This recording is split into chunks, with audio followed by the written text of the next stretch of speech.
дуруд шунавандаҳои гиромӣ. силсила гуфторҳои хониши бадиӣ. ба таваҷҷӯҳи шумо рамани кайфари диловари мирзо дар қироати корманди шоистаи тоҷикистон лолахон сатторӣ. оғози гуфтори чорум.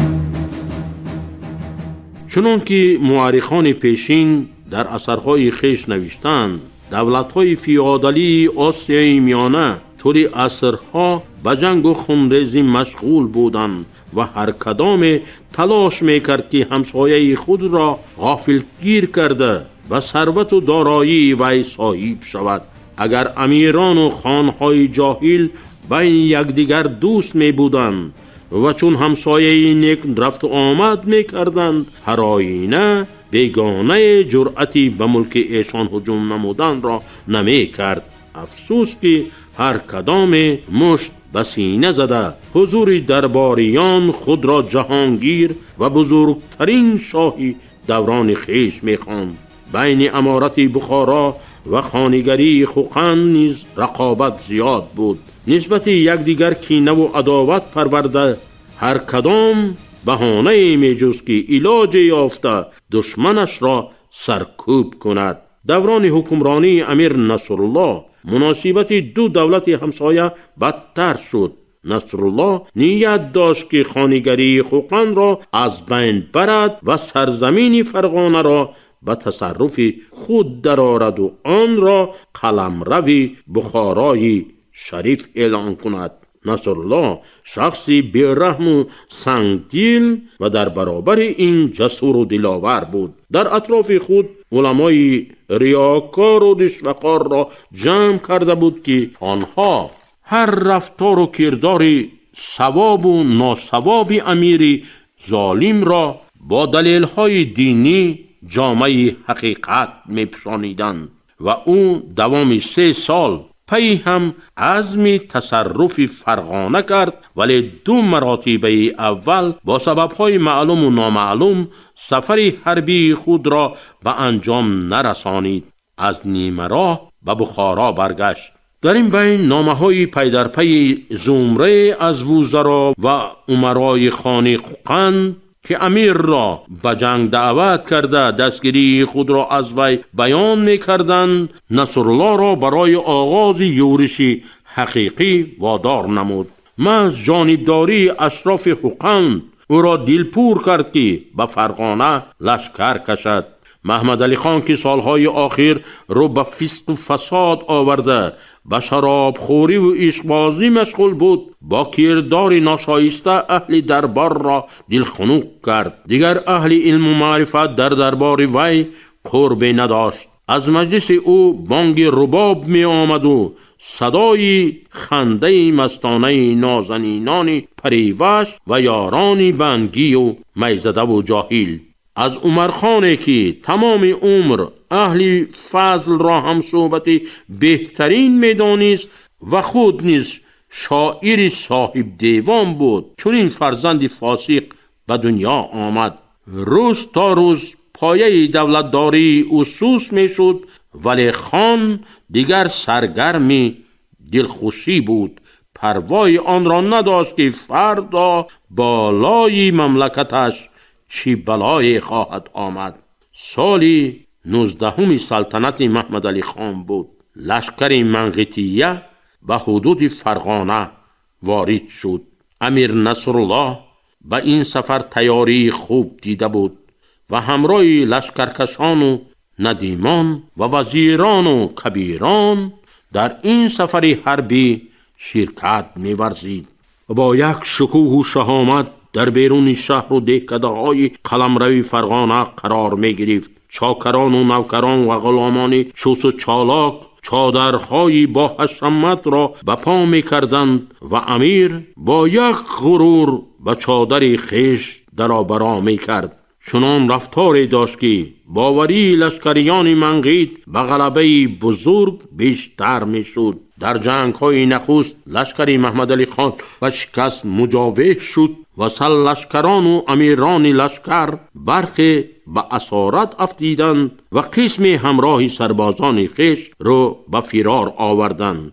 شاهدان حکایه میکنند که سرلشکران و سربازان فراری تمام لوازمات حرب و خیمه و چادر، غذا و دارایی خود را در قرارگاه ها پرتافته تا شهر حقن جای آرام نگرفته اسب تازاندند.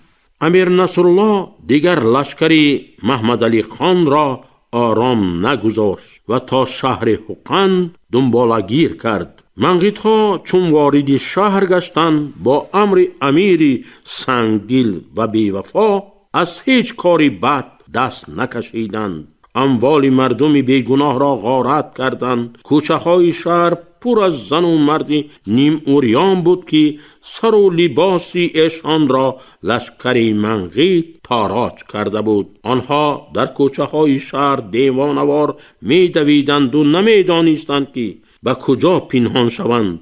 بدین منوال لشکر 10 شبانه روز و تاراج و تالان شهر مشغول بود و هزاران تن از ساکنان حقن را سر زدند. کوچه ها از مرده آدم پر بود. بوی گندیده نعشهای ویران شده هوای شهر را پر کرده بود. روز 13 تصرف حقن با فرمان امیر هنرمندان، جوانان اسیر و زنان و دختران زیبا را به بخارا راهی کردند.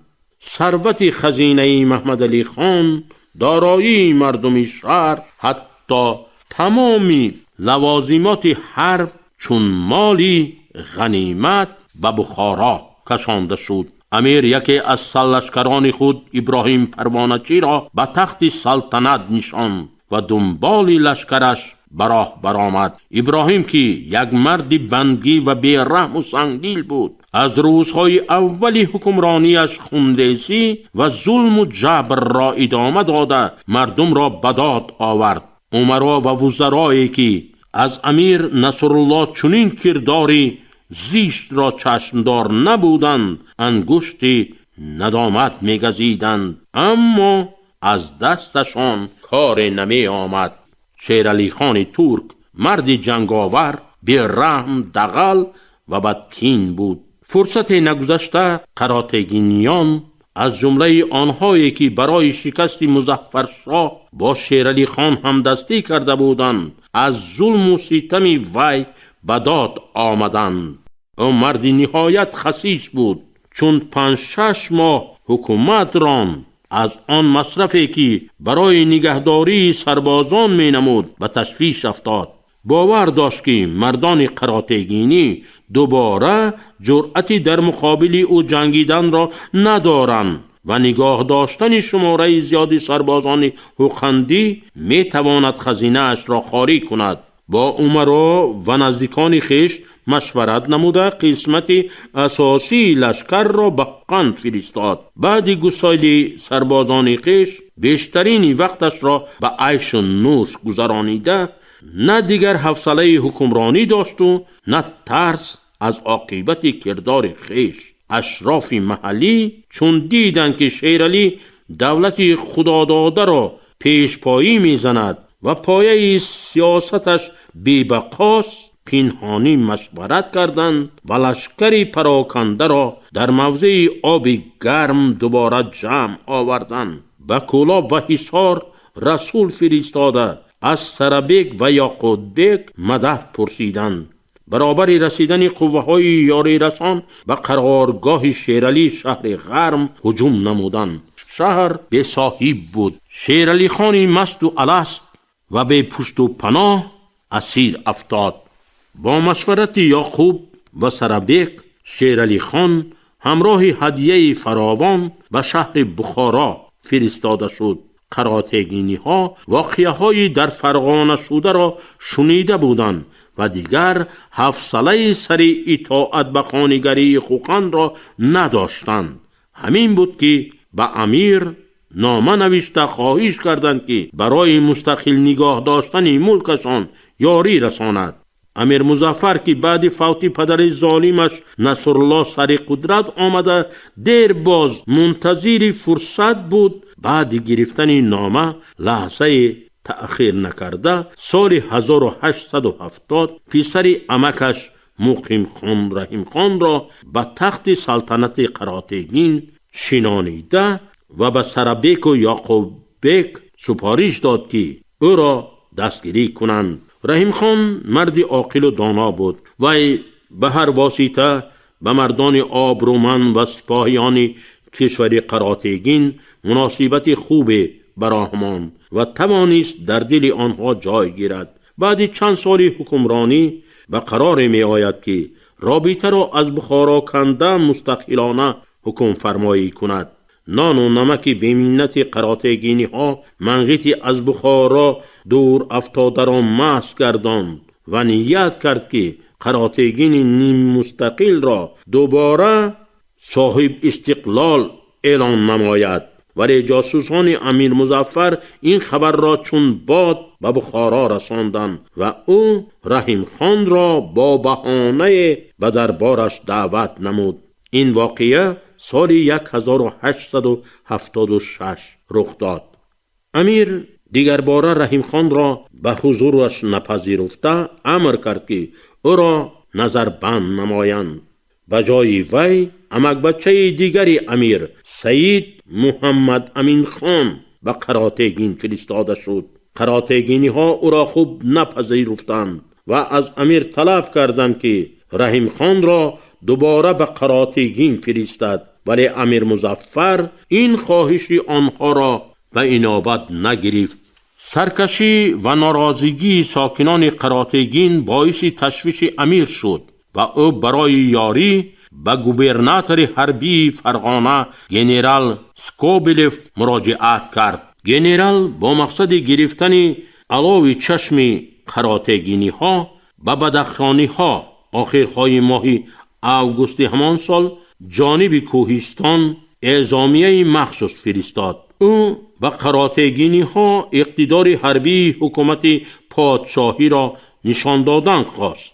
روس‌ها یک مدت در مرکز قراتگین شهر قرم قرار گرفتند و چند تن عالمانی در هیئت اعلامیه آمده با آموزش جغرافیا، اتنوگرافیا و دیگر مسائل این کشور مشغول شدند. امیر از اقدام گنرال الهام تازه گرفت. فوری سید محمد امین خان را باز پس خواند. برابر حاضر گردیدن او حضور وزرا و امرای بخارا با فرمان امیر رحیم خان را در میدان ریگستان گردن زد و یرلیق حاکمیتی قراتگین را به نام خدای نظر نوشت. خدای نظر با فرمان امیر همراه یک مقدار سرباز مسلح و جنگ دیده عظیمی قراتگین شد.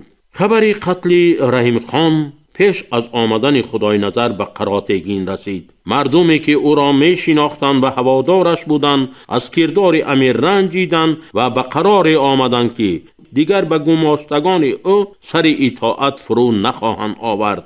بالاخره خدای نظر در احاطه سربازان سراپا مسلح وارد شهر قرم شد. منصبداران و ثروتمندان با عزت و اکرام او را پیشواز گرفته به قلعه آوردند. وی بعد استراحت به زمامداران این مملکت گردنکش فرمان امیر را درباره حاکم بلاد قراتگین تعیین شدنش رساند و تاکید کرد که در صورت سرکشی نمودن از امر امیر سربازان روس آماده هستند که در سرکوب کردن گمراهان به وی کمک نماید. ما و شما دیگر رعیت جناب آری هستیم. به سروران قراتگینی ها رو آورده گفت خدای نظر: بنده غلامزاده دربار اویم که با امرش آن جهان پناه بنده را به منصب حاکمی بلاد قراتگین لایق دانسته است. یعنی از این پس شاهیگری و مختاریت این ملک ختم شد و قراتگین مطیع دولت بخارا بلکه یک پاره خاک اوست. به نام خداوند یکتا قسم میخورم که یاغی و آسی را که میخواهد به پایه سلطنت عالی جاه تیشه زند، نمیگذارم یک لحظه در دنیای روشن نفس بگیرد. و این نکته را تکرار میکنم و شما فراموش نکنید که قراتگین یک بلاد بخارای شریف است. جناب عالی جاه به وی روی آورده گفت یکی از منصبداران محلی: کسی تا امروز از فرمان حضرت امیر سرکشی نکرده است. ما نیز خود را در شمار خدمتگاران وی میدانیم و برای اجرای امر و فرمان همیشه آماده هستیم. از این بعد در این ملک کسی شاه نمی شود. و او پاسخ نداده گفت خدای نظر، شاه در قلم روی بخارا یک نفر امیری بزرگ مظفر ابن نصرالله بهادور است که دشمنان از شنیدن نامش می لرزند و جای پنهان شدن می جویند.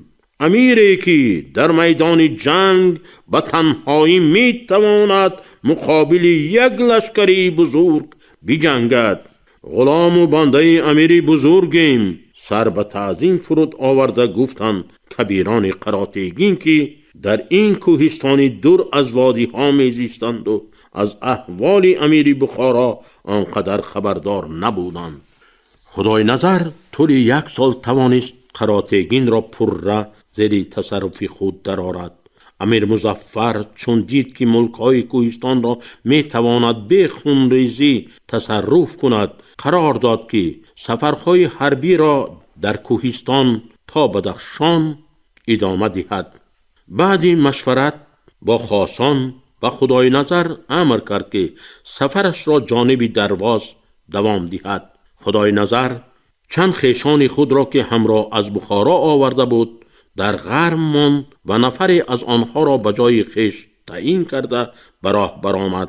وی باور داشت که با همان 150 سرباز از بخارا آوردهش درواز را مثل قراتگین به آسانی تصرف می کند. ولی دروازی ها نزدیکی شهر قلعه خون و سربازان امیر ضربه میان شکن زدند. از دسته سربازانش شماره کمی زنده ماند. خود خدای نظر سراپا زخم برداشت و با دیر پر از علم خسته و روح افتاده از سر تا پا مجروح به شهر غرم برگشت. او از این شکست نسبت مردم درواز کین نگرفت و عهد کرد که اگر درواز را ضبط کند آنجا چندان خون بریزد که از خون ریختش دریاها جاری شود. از بخارا برای یاری عبدالکریم پروانچی با 1500 عسکری سواره آمد. این دفعه وی با لشکر زیاد به درواز هجوم نمود. دروازی های غیور به آسانی تسلیم شدن نخواستند. برای هر وجب خاک دیار خیش مردانه جنگیدند. لشکر منقی تلفات زیاد داد و بالاخره قلعه خم را ضبط کرد. لشکر شاهی درواز طرف ونج عقب نشینی کرد. خدای نظر میخواست کار دشمنش را پره تمام کند. با این مقصد لشکری شکست خورده دروازی ها را دنبالگیری کرد. در نزد قلعه راهخرف جنگ شد که این سرزمین طول عصرهای پیشین یاد نداشت.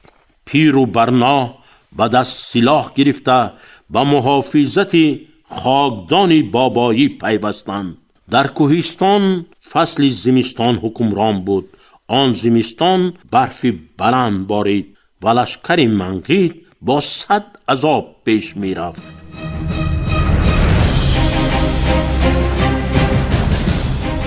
شنونده های گرامی، شما рамани кайфари диловари мирзоро дар қироати корманди шоистаи тоҷикистон лолахон сатторӣ шунидед. муҳаррир обиҷон саидзода, коргардон ануша хуҷамова. ин гуфтор соли 2024 сабт шудааст.